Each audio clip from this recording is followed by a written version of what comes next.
My name's Dan and I own Eightfold Property Limited.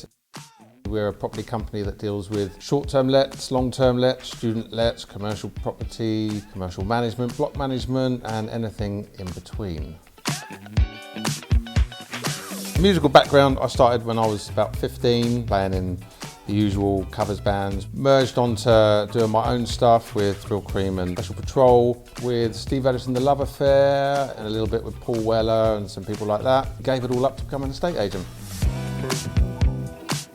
So I was trying to find my identity with Brighton Accommodation Agency at the time, but my company wasn't really where I wanted it to be. We really wanted to create this brand. It was very secular to Brighton. I wanted something I could go the whole of East Sussex. Looked at the Water Bear Masters and thought that perhaps it would show me a different way of thinking about myself and how my business should be portrayed to other people. I didn't realise that I was going to learn so many transferable skills.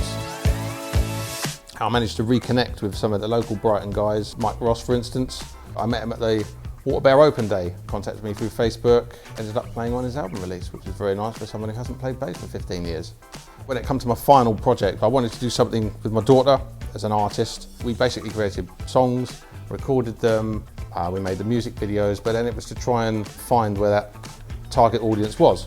And the transferable skills from that was when I was trying to reconnect with the student base that we have. They're all looking at Rightmove and Zoopla. The next day they're gone from there. Where are they? So then you have to find where they're looking at their media. You have to find where they're absorbing their information. And I think the whole project allowed me to look at it from a different perspective, and we tracked them down, and now we're one of the biggest student agencies in the town. So I think that's worked well for us.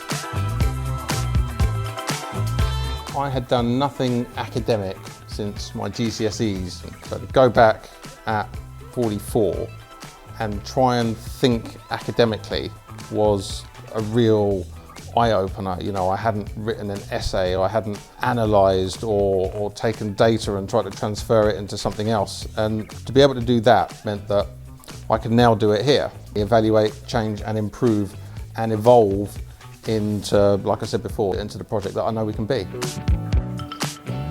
When we rebranded to Eightfold Property, the whole point was to try and get 8 services. Sales is going to be the last one, and then it's really just to try and, not to be too big-headed, but to take over as much of the market as we possibly can down here, trying to get across the ideas that I became more confident in expressing after the MA. Have an idea of what you want it to give you at the end. Or possibly not, actually, to be fair. I mean, when I started, I wasn't entirely sure what I was going to do with it, but it opened up a lot of thought processes that I didn't know existed, and it became a kind of a mantra as to how I wanted to work going forward. I would say to anyone thinking about doing it, come to it with an open mind and see where it takes you, because there's some doors that can be opened.